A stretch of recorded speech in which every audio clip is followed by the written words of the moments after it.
आप सबका discovery of spiritual India के कार्यक्रम में एक बार फिर हार्दिक अभिनंदन, स्वागत। देवी जी, आपका भी हार्दिक अभिनंदन, स्वागत। शास्त्रों में वर्णन है, मातृ देवो भव, पितृ देवो भव, आचार्य देवो भव, अतिथि देवो भव।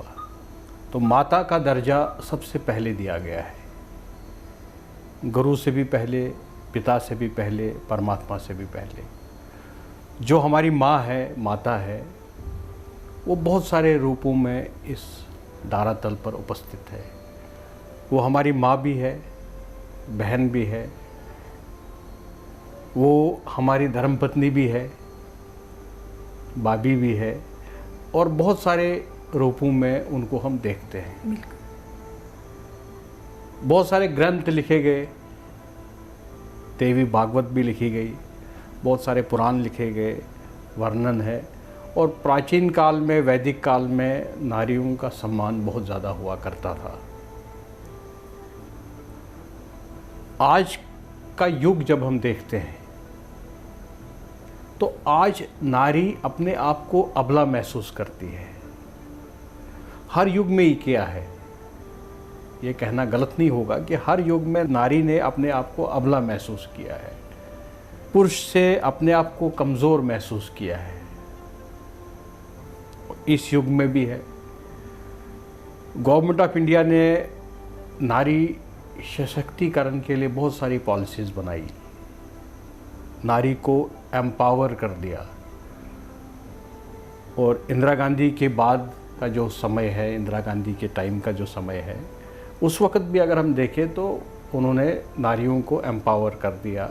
वो जॉब्स में आ गई, घर के जो दरवाज़ा था उस दरवाजे से बाहर कदम उन्होंने रखा। पढ़ाई के क्षेत्र में आए, उन्होंने पढ़ाई की, लिखाई की, भौतिक जीवन के जो सब्जेक्ट्स हैं उनको पढ़ा, साइंस को पढ़ा, और आज हर फील्ड में हमें महिला दिखाई देती है। वो एरोप्लेन उड़ाने की बात हो, फौज में नौकरी करने की बात हो, नेवी में हो, एयरफोर्स में हो, रेलवेज़ में हो, टीचर हो, या कोई भी प्रोफेशन हो। आईटी तो इतना एडवांस और लेटेस्ट मॉडर्न टेक्नोलॉजी का सब्जेक्ट है। आईटी के क्षेत्र में भी, सॉफ्टवेयर डेवलपमेंट के क्षेत्र में भी महिलाएं हैं।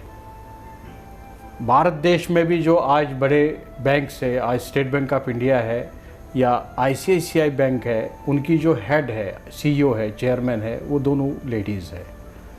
पेप्सी की जो इंटरनेशनल हेड है वो भी एक महिला है। वो भारत की रहने वाली है, अमेरिका में रहती है और पेप्सी को इंटरनेशनली हेड करती है।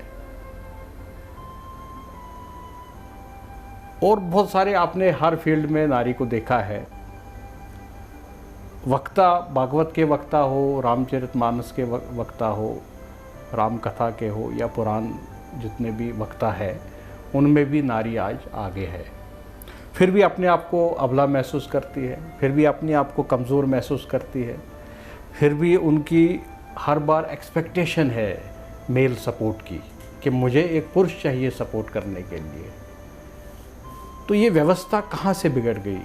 क्यों ऐसा एक नारी को अपने आप को कमज़ोर महसूस फील करती है? क्यों एक नारी अपने आप की इतनी शक्तियाँ होने के बाद भी वो समाज में ताकत से आगे नहीं बढ़ पा रही है? क्या रीज़न है, क्या वजह है? इसका रीज़न तो बिल्कुल साफ साफ है। हम जहाँ देखते हैं जी कि आज बहुत सारी व्यवस्था बनी हुई है नारियों के ऊपर।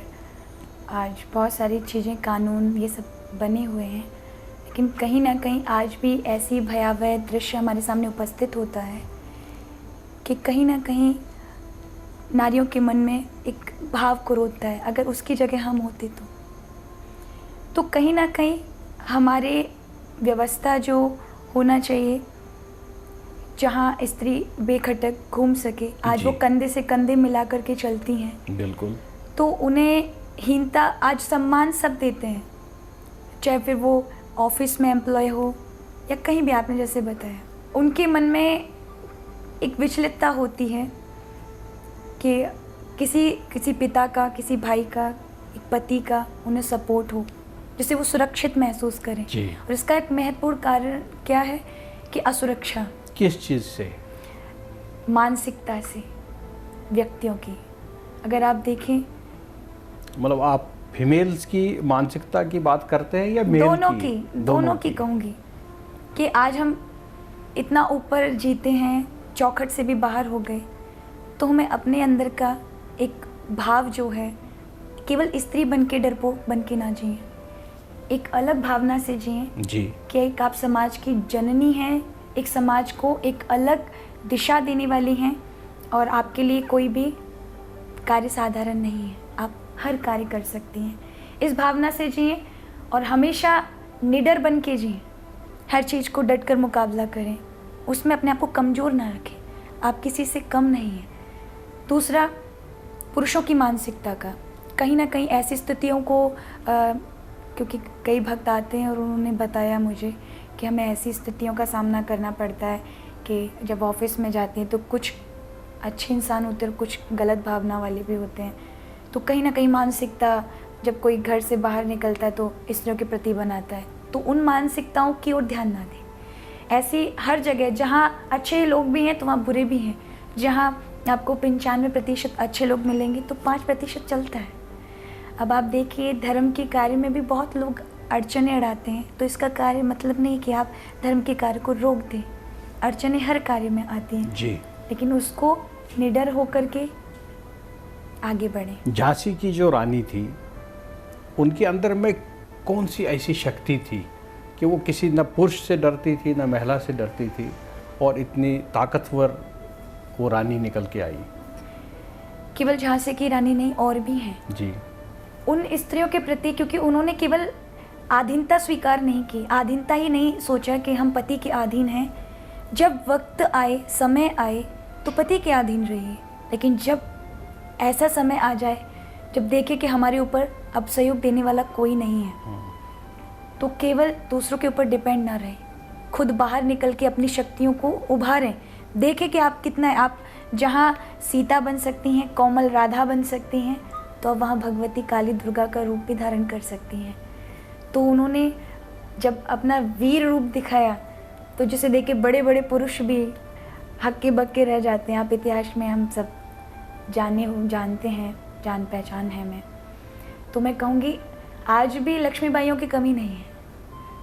आज भी प्रत्येक स्त्री के अंदर वो बसती है, प्रत्येक स्त्री के अंदर दुर्गा है, पर कहीं ना कहीं वो हर चीज़ में विचलित हो जाती हैं, कहीं ना कहीं अपने आप को कमज़ोर समझती हैं मानसिकता के कारण।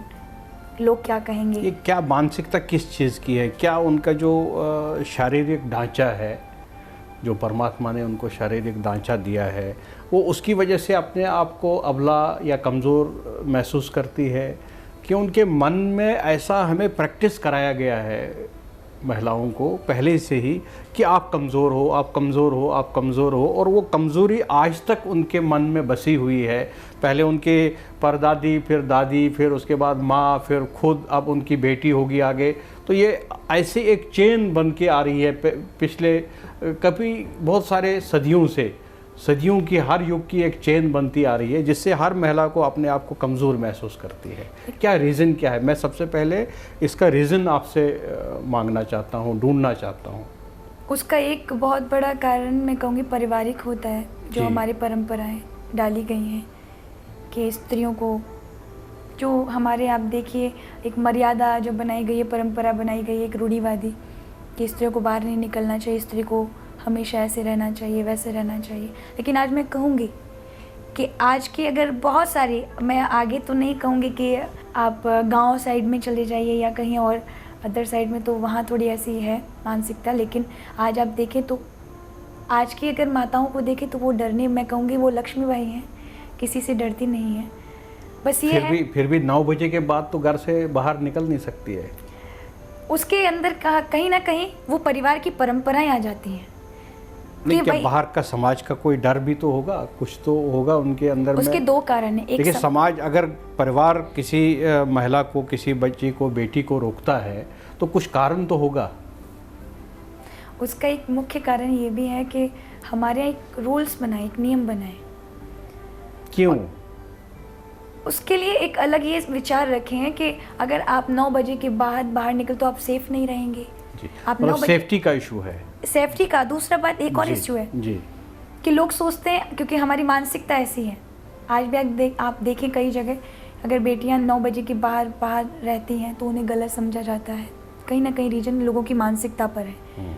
वो घर में रहें तो ठीक है, 9 बजे के टाइम पर आ जाए तो ठीक है, बाहर रहेंगी तो कहीं ना कहीं मानसिकता। और सबसे बड़ा सेफ्टी का एक माता पिता का एक अपना होता है कि हमारा बच्चा सेफ रहे, खासकर माताएं बेटियों के लिए जी, कि वो टाइम पर आए, क्योंकि आज वो मानसिकता कम हुई है। लेकिन सेफ्टी का सबसे बड़ा अगर मुख्य कारण ये है कि हमारी बेटी कहीं किसी गलत उस सिचुएशन में या स्थिति में ना पड़ जाए, तो हमेशा माता पिता को ये टेंशन रहती है, तो वो स्वाभाविक है। और मैं कहूँगी कि शायद ठाकुर जी ने किया तो कुछ बदलाव हो। आज फॉरेन कंट्रीज़ में चले जाइए, आराम से लोग घूमते हैं, कानून व्यवस्था इतनी है, लेकिन हमारे यहाँ कहीं ना कहीं ढील ढाल है। भारत के भी बहुत सारे ऐसे राज्य हैं, जैसे गुजरात है, महाराष्ट्र है, वहाँ पर भी बहुत देर रात तक हमारी जो बेटियां हैं, बड़े महिलाएं हैं, हाँ, वो घूम सकती है। गुजरात में भी बड़े शहरों में, लेकिन आप देखें छोटे लेकिन सेफ है। हमारे यूपी को ले लीजिए आप, यहाँ भी बहुत सारी ऐसी, मैं राजनीतिक मेरा प्रश्न नहीं है जी, लेकिन फिर भी हालत देखती हूँ तो मथुरा वृंदावन की अगर बात करें तो क्या आपको लगता है कि यहाँ पर जो महिलाएं हैं, जो स्त्री है, क्या वो सेफ है? क्या वो 9 बजे के बाद में भजन कीर्तन के लिए मंदिरों में जा सकती है? हाँ, कि यहाँ भी बदलाव आ चुका है? यहाँ बहुत बदलाव है, पहले नहीं था। पहले यहाँ बहुत, लेकिन अभी भी कुछ ऐसी जगह हैं, आज आप देखें लोग जाते हैं कथा 10-10, 11-11, 12-12, 1-1 बजे लौट कर आते हैं जी, बेटियाँ भी जाती हैं, लेकिन वो कहीं ना कहीं अपने पेरेंट्स को साथ रखते हैं, सिक्योरिटी होना जरूरी है जी। तो कहीं ना कहीं पहले तो घर से बाहर ही नहीं निकलने देते थे जी, ऐसा समाज था, लेकिन आज मैं कहूँगी बदलाव आया है। और कुछ दिनों बाद ये भी कि सब खुद सेल्फ डिपेंड होंगी और हमेशा अपनी सुरक्षा के लिए तत्पर रहेंगी। उन्हें आवश्यकता नहीं है कि ज़रूरी नहीं कि पुरुष समाज ही हमारे साथ चले तो ही हम सुरक्षित हैं। यदि स्त्रियां चाहें तो स्वयं सुरक्षित हैं, यदि बहुत सारी चीज़ें जो कर सकती हैं। तो इस जो विषय है, इस टॉपिक को हम 2 आधार पर, 2 थॉट्स पर हम डिस्कस कर सकते हैं। 2 स्कूल ऑफ थॉट्स है। एक तो जो हमारी हिस्ट्री है, हिस्ट्री के आधार पर भी हम इसको डिस्कस कर सकते हैं और शास्त्रों के आधार पर भी हम इसको डिस्कस कर सकते हैं। हिस्ट्री ये कहती है कि जैसे हमारे महिलाएं पहले हुआ करती थी तो वो पहले घूंघट में रहती थी, घूंघट निकाल के रहती थी, अपना चेहरा कवर करती थी, अपनी बॉडी, शरीर को कवर करती थी, और ये पहले से ही परंपरा चलती आ रही है। ऐसा लगता है हमें जो शोध के आधार पर ये समझ आता है कि उस वक़्त भी समाज में ऐसे तत्व रहे होंगे जिनकी नज़र बुरी रही होगी और महिलाओं पर वो ऐसे नज़र से बचे, वो महिलाएं बचे तो पेरेंट्स उनको कवर करते थे ताकि उनके साथ में कोई हादसा ना हो। शास्त्र क्या कहते हैं? आज भी अगर हम बात करें तो अब तो लड़कियां जो है, अब तो जीन्स भी पहनती है, शॉर्ट कपड़े भी पहनती है, अब तो सब कुछ है, लेकिन तब भी क्राइम ख़त्म नहीं हुआ है। आज भी आप देखेंगे रोज़ मीडिया में रोज़ ऐसे सुनने को मिलता है समाज में कि वहाँ पर बलात्कार हुआ, वहाँ इसके साथ छेड़खानी हुई, यहाँ इसके साथ मारपीट हुई है। वायलेंस आज भी है। तो ये हमें कपड़ा कम करने से या हमने जो कवर किया था उनका चेहरा, उससे कोई फ़र्क नहीं पड़ा। मानसिकता तो वही है। शास्त्र क्या कहते हैं? शास्त्रों में क्या वर्णन है? शास्त्रों में ऐसा कोई वर्णन नहीं है। माताओं को या बहनों को ये सब घूंघट निकालना चाहिए कि अपने कपड़ों से ढके, वो व्यक्ति की अपनी मानसिकता है जी। कोई हमारे शास्त्रों ने आपको बांधा नहीं है। घूंघट निकालने की कोई ऐसी कोई प्रथा नहीं है। ये प्रथा अभी ही कुछ वर्षों से आरंभ हुई है, 1,500-2,000 वर्षों पूर्व जी। किसी कारणवश रही है जिसका क्या मुगल काल से हुई है? बिल्कुल, मुगलों के बाद आने की बात, क्योंकि वो मुगलों से अपने बेटी बहू उनको सब बचा सके। उसका एक बहुत बड़ा घूंघट का एक प्रचलन यहाँ से आरंभ हुआ जी। हमारे शास्त्रों में ऐसा कहीं वर्णन नहीं है कि यहाँ घूंघट इन्होंने किया है, कि ऐसा कोई वर्णन है। घूंघट अब माताएं आप देखें ज़्यादातर हमारी माताएं भी जी कई जगह करती हैं घूंघटें। वो आदिकाल से ना होकर के मुगल काल से आरंभ है। हाँ जी। कहीं ना कहीं हमारे माताओं के बहनों के ऊपर गलत दृष्टि का पड़ना। और मैं कहूँगी कि शास्त्र ऐसा कुछ नहीं कहता, वो व्यक्ति अपनी मानसिकता को बदले, अपनी सोच को बदले। कोई कपड़ों तो से मुगल काल से पहले जो काल था, क्या उसमें एक नारी सुरक्षित थी? हाँ बिल्कुल, मैं कहूँगी इतना तो उत्पात नहीं होता था जितना आज के लेवल पर होता है जगह जगह।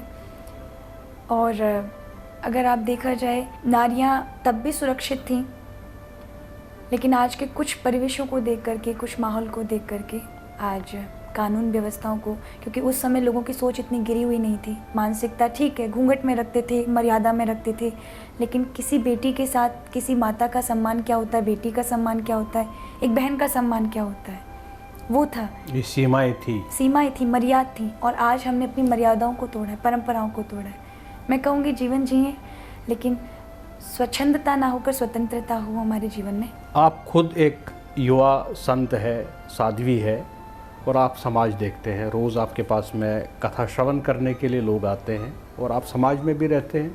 तो क्या मानसिकता आपको, मेल मानसिकता क्या समझ आ रही है? मुझे अपने जितने भी श्रोता हैं उनमें बहुत बदलाव महसूस होता है, देखकर गर्व भी होता है कि लोग कहते हैं कि नारी असुरक्षित है, लेकिन मुझे ऐसा टॉपिक दिखता नहीं है कहीं भी। मैं एक अपने सेम एज के उनसे भी मिलती हूँ, बहनों से भी मिलती हूँ, भाइयों से भी मिलती हूँ।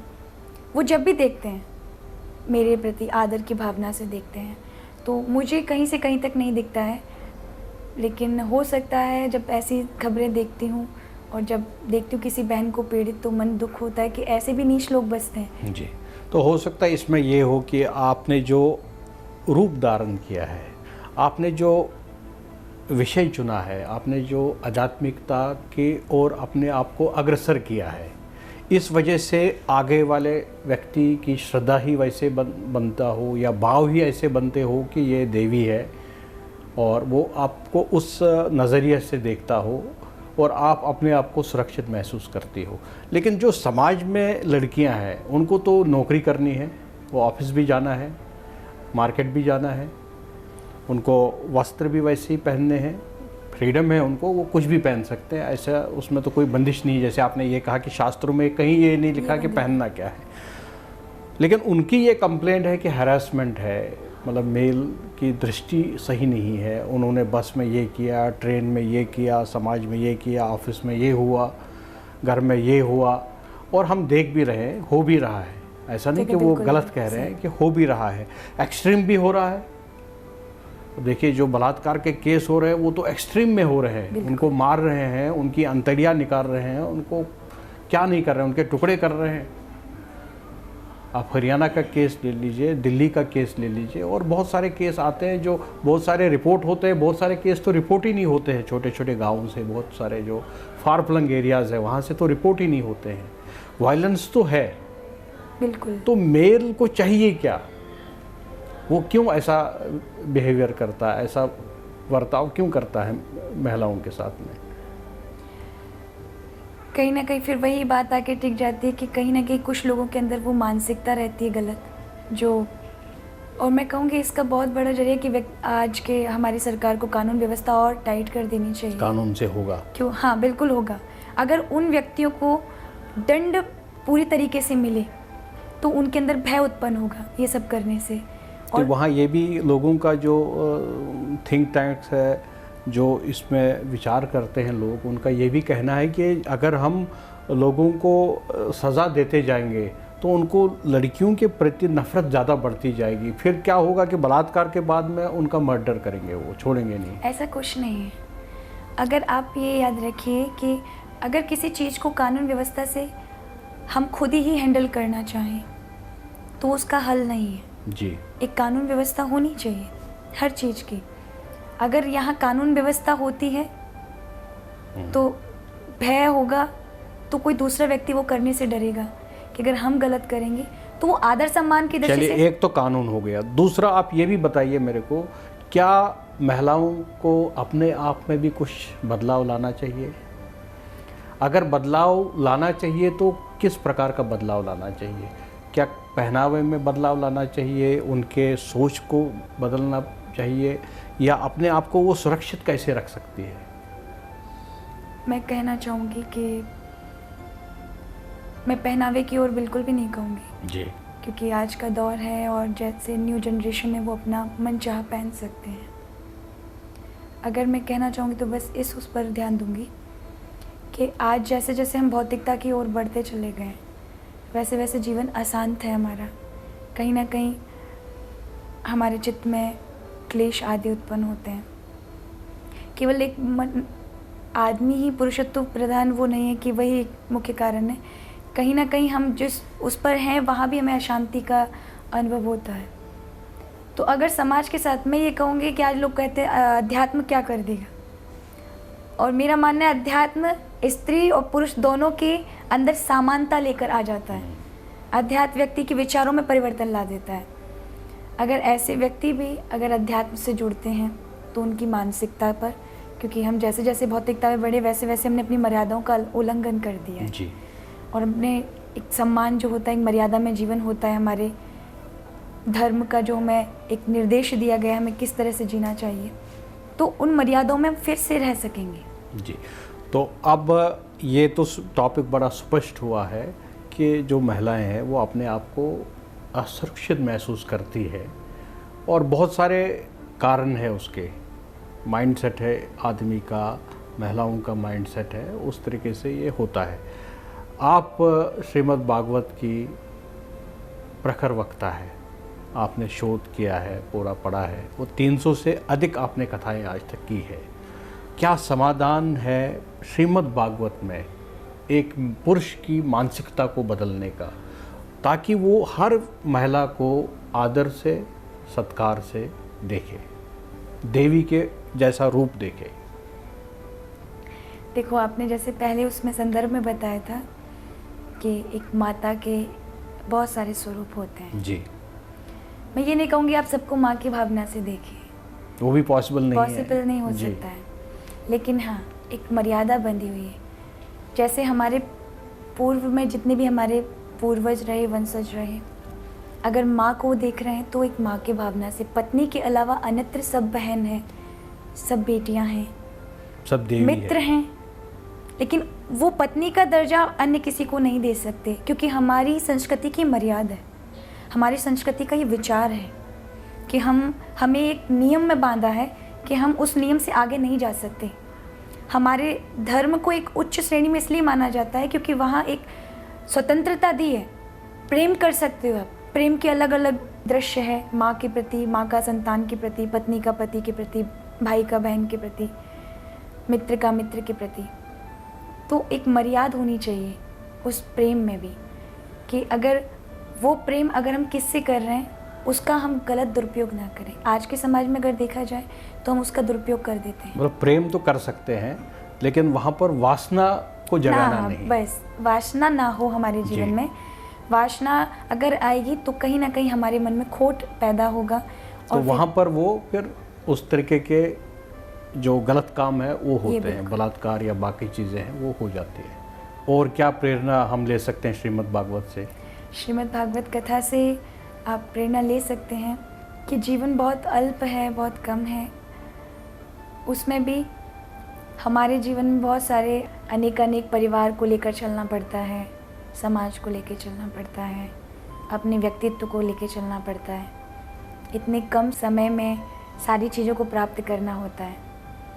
व्यक्ति पूरा जब होश संभालता युवावस्था में आता है तब एक ही है कि कुछ बनना है, कुछ पाना है, लेकिन आप पाइए, बनिए। शास्त्र भगवतकार कभी मना नहीं करते। क्यों? हमारे शास्त्र ने कहा जो पुरुषार्थ नहीं करता उसको मैं भी फल नहीं देता। जो पुरुषार्थी है, कर्म करता है, उसी को मैं उपलब्ध कराता हूँ। ये प्रकृति भी उसी का साथ देती है। अगर आप पुरुषार्थी नहीं बने, कर्म की ओर नहीं ध्यान दिया, केवल भगवान करेंगे और हम कुछ नहीं करें, तो जब ये हाथ दिए तो केवल बैठे बैठे भोजन तो मिलने वाला नहीं है जी। हमें उद्योग करना पड़ेगा, कुछ ना कुछ तो मुंह में, पेट में डालना पड़ेगा। बिल्कुल, कर्म तो करना कर्म तो करना ही है, तो हमें कर्म करते रहिए। हाँ, उस कर्म में आप बड़े समाज में उत्कृष्ट जीवन जिए, अपने लक्ष्य को प्राप्त करिए, लेकिन केवल और केवल अपने स्वार्थ के लिए और समाज के हित में ना देखें, तो हम कहते हैं इंसान से अधिकतर वो राक्षस की योनि में। क्योंकि आज लोग कहते हैं शास्त्र में राक्षसों का वर्णन क्या है, आप भागवत कथा में कहिए तो बताया है कि जो खल है, खल माने राक्षस, हमारा जो शरीर है ये भगवान ने मनुष्य का बना के भेजा है जी। अब हम जो रामायण आदि पात्र में टीवी के माध्यम से देखते हैं, बड़े बड़े सींग वाले बड़े बड़े राक्षस दिखाए जाते हैं, वो काल्पनिक है। राक्षस इसी शरीर में। यदि यही हम अपने कल्याण के साथ साथ समाज का सोच रहे हैं, अगर मैंने भोजन किया, मेरे साथ हमारे पड़ोसी ने या आसपास के लोगों ने किया है कि नहीं किया, तो वो मानव है। लेकिन यदि वह खुद को ही अपना केवल सोचे और किसी समाज के कल्याण के लिए नहीं, केवल अपनी पूर्ति करे, तो वो राक्षस की उसमें आ जाता है। अब रावण को ही ले लीजिए, भगवान कृष्ण को ले लीजिए, अगर आप देखें तो रावण के पास भी सोने की लंका है, यहाँ भगवान श्री कृष्ण के पास भी द्वारिका है सोने की, दोनों ही समुद्र के किनारे हैं। लेकिन भगवान श्री कृष्ण के स्वभाव को, वो वहाँ की प्रजा को देखिए, वहाँ एक गरीब से गरीब सुदामा भी आ सकता है और धनवान होके आ सकता है। केवल सुदामा ही नहीं, वहाँ की प्रजा, वहाँ के सारे लोग उसका लाभ प्राप्त करते हैं। और एक रावण की है जो केवल अपने स्वार्थ के लिए, वहाँ कहीं वर्णन नहीं आता उसने कभी किसी का हित किया हो, कभी किसी के लिए अच्छे कार्य किए हो। तो रावण कोई राक्षस नहीं था, ब्राह्मण था, पुलस ऋषि कुल में था, ऋषि कुल में उसका जन्म हुआ था। और महापंडित भी थे, सारस्वत थे, कुल से थे। पर आप देखिए उनके केवल विचारों से, उनकी मानसिकता से उन्हें असुर में लाके खड़ा कर दिया। था तो वह भी मानव योनि में ही। लेकिन बहुत सारे पुरुषों की ये शिकायत है कि जो आजकल की लड़कियां हैं, जो महिला है, वो उनको अपने तरफ आकर्षित करती है। जब आकर्षण ज़्यादा बढ़ता है तो एक ऐसी स्टेज आ जाती है जो कंट्रोल के बाहर चली जाती है, और उसके बाद में काम वासनाएं जागती है, और पुरुष उस काम वासना को जब कंट्रोल नहीं करता है तो ये इस तरीके के घटनाएं घटती है समाज में। तो आप खुद एक स्त्री है, यंग एक आप लड़की है, तो आपका क्या विचार है?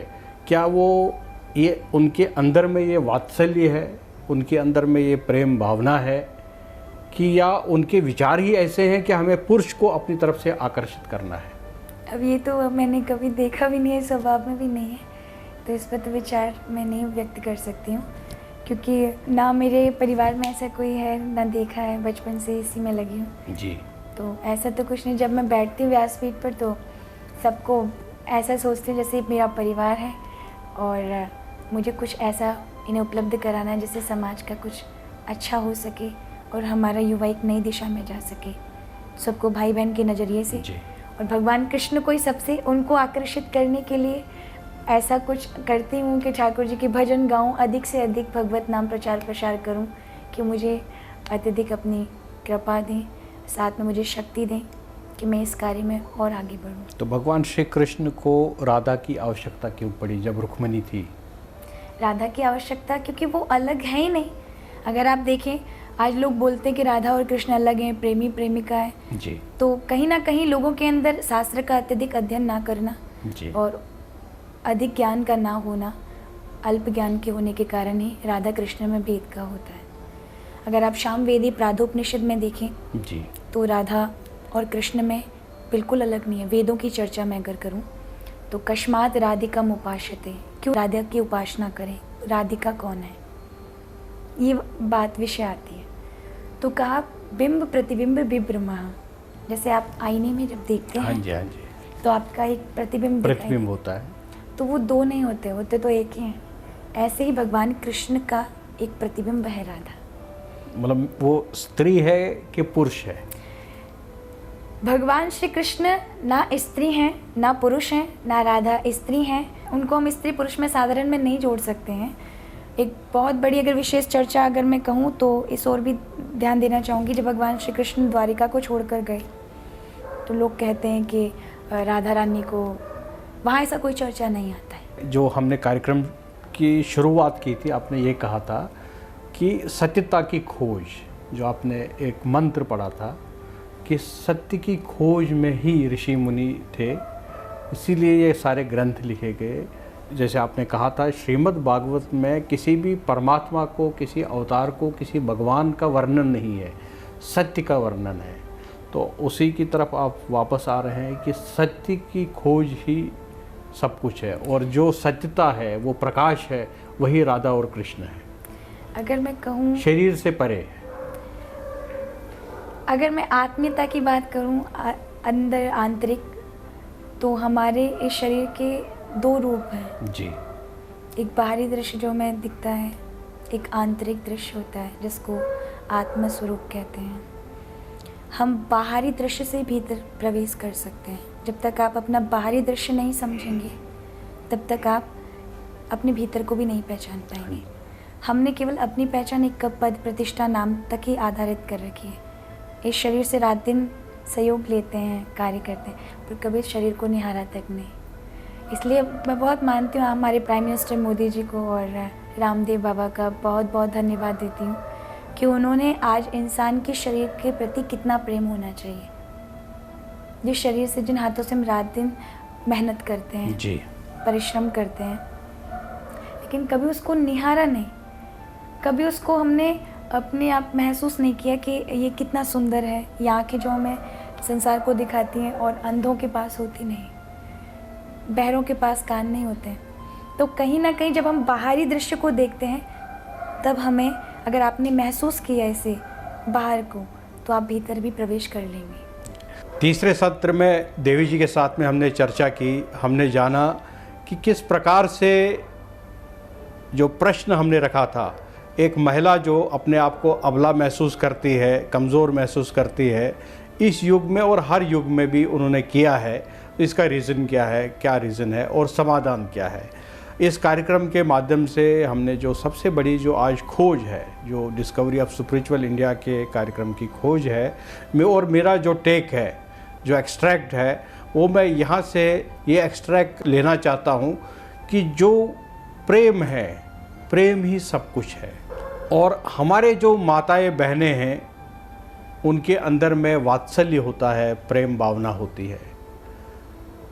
उनकी अंदर की जो वात्सल्य है, प्रेम भावना है, उस प्रेम भावना से वो सबके साथ में एक संबंध बनाना चाहती है, पवित्र, पावन और आत्मीय संबंध, जिसको एक मेल अपनी बुद्धि से गलत तरीके से लेता है।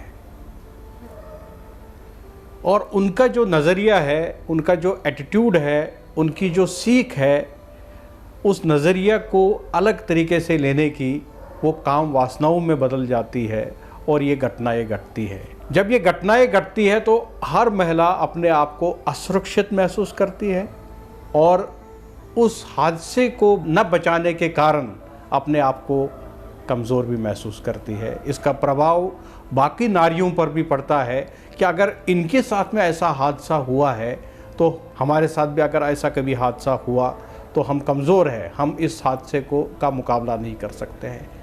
यही वजह है कि हमारे पेरेंट्स ने अपने माताओं का, अपने बेटियों का, बहनों को घर टाइम से आने की एक प्रथा डाली हुई है, उनको सुरक्षित रखने की एक प्रथा डाली हुई। जबकि देवी जी का ये कहना है कि प्रेम तो सबसे करना चाहिए, प्रेम में ही परमात्मा है, जहाँ प्रेम है वहाँ परमात्मा है। किसी के मन में अगर प्रेम नहीं है तो नफ़रत होगी, हैटर्ड होगा। अगर नफ़रत होगी तो कॉन्फ्लिक्ट होगा, कॉन्फ्लिक्ट होगा तो समाज में इस तरीके की घटनाएं घटेगी, क्राइम बढ़ेगा, वायलेंस बढ़ेगा, तामसिकता बढ़ेगी। सात्विकता को इंटैक्ट रखने के लिए हमारे अंदर में प्रेम भावना जागनी आवश्यक है, और वो प्रेम भावना आती है जब हम परमात्मा के साथ जुड़ जाते हैं, शास्त्रों के साथ जुड़ जाते हैं, संतों के साथ जुड़ जाते हैं और हमारा संग अच्छा होता है, हम सत्संग करते रहते हैं। ये किताबों के ज्ञान से किसी के अंदर में इस तरीके की भावनाएं नहीं आती है, सिर्फ संग से ही आती है। ऐसी आत्माओं का संग जो निरंतर परमात्मा का जाप करती रहती है, ऐसी आत्माओं का संग जो निरंतर सकारात्मकता का जाप करती रहती है, ऐसी आत्माओं का संग जो निरंतर वसुदेव कुटुंबकम का जाप करती रहती है, ऐसी आत्माओं का संग जो निरंतर अच्छे संस्कार, अच्छे वैल्यू सिस्टम का जाप करती रहती है। उनके ऑरा से, उनकी एनर्जीज से जब उनके कंपनी में हम भी बैठते हैं, उनके संग में हम भी बैठते हैं, तो हम भी ट्रांसफॉर्म हो जाते हैं। हमारे अंदर में ट्रांसेंडेंस हो जाता है। हम लोअर इंस्टिंक्ट से हायर इंस्टिंक्ट की तरफ बढ़ते हैं और हम एक अच्छे व्यक्ति बनते हैं, सुशील व्यक्ति बनते हैं, सुंदर व्यक्ति बनते हैं और समाज भी हमारे एटीट्यूड को, हमारे बिहेवियर को एक्सेप्ट करता है। तो आप सबके लिए इस पीठ से, जहाँ पर एक यंग साध्वी तपस्या अपने तपोबल से यहाँ बैठी है, विद्यमान है, यहाँ से यही सीख है, यही टेक है कि प्रेम भावनाएं बढ़ाते रहिए और काम वासनाएं कम करते रहिए। इससे पहले मैं कार्यक्रम को यहाँ पर विराम दूँ, मैं देवी जी का बहुत बहुत हार्दिक धन्यवाद देना चाहता हूँ। आपने व्यस्त समय में समय निकाला, हमारे कार्यक्रम में जुड़िए आप, और इतना सुंदर तरीके से आपने सरल तरीके से चर्चा की, हमारे दर्शकों को ज्ञान दिया। इस ज्ञान के प्रवाह से हमारे दर्शकों को भी लाभ मिलता होगा, इसकी मुझे पूरी आशा है। आगे भी आप इसी प्रकार से हमारे इस कार्यक्रम में जुड़ते रहेंगे। इन्हीं शब्दों के साथ में एक बार फिर आपको नमन, प्रणाम, नमस्कार। आप सबको भी मथुरा के इस पावन धरती से प्रणाम, नमस्कार। जय श्री कृष्णा।